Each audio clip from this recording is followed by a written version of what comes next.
So what is the Kennedy click? Okay, did you hear a click? How many do you think you heard? I've done this to some friends, and most of them say they think they heard one.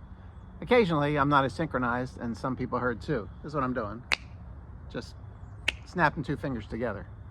Seems like a very simple idea, but it is it's the reason that the Kennedy assassination conspiracy has been unsolved by the public for 62 years now.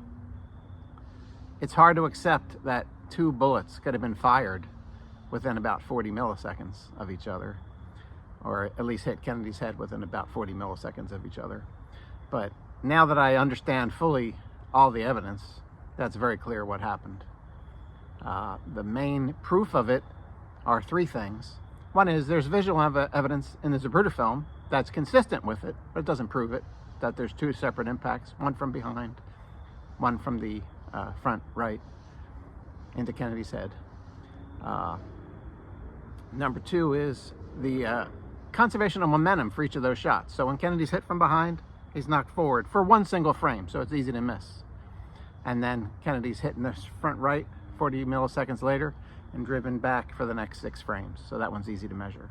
So those are both consistent with the conservation of momentum of being shot by a rifle bullet. And the last thing, and the most interesting thing, and the thing that really I stumbled onto this year, was the fact that when you have two clicks or two rifle shots separated in space, separated in time by a little bit, sound waves will reach a certain point at the same time. And those people won't be able to perceive two separate gunshots. They'll perceive those two as one shot. Even if you're within about 40 milliseconds, that's according to the Haas effect, H-A-A-S. Your mind will integrate those two sounds together to become one. So when I analyzed the Dealey Plaza and the witnesses, I know where the grassy knoll shooter was approximately. I know where Oswald was. I can tell from the Zapruder film the separation of the shots. And I set up that scenario and I calculated where the sound would have resulted in the hearing of one less bullet. And I found the area, which happens to be near Kennedy, and on that slope of Dealey Plaza in front of the monument, that the witnesses would have heard those two shots as one. So added to the earlier shot 5 seconds before, which everyone heard, they said there was a total of 2 shots. Whilst people at the far end of Dealey Plaza, right next to the school book depository, right near Oswald, they heard 3 shots. People at the far other end, near the triple underpass, they also heard 3 shots. We're talking about majorities here. Some people, of course, still said something different.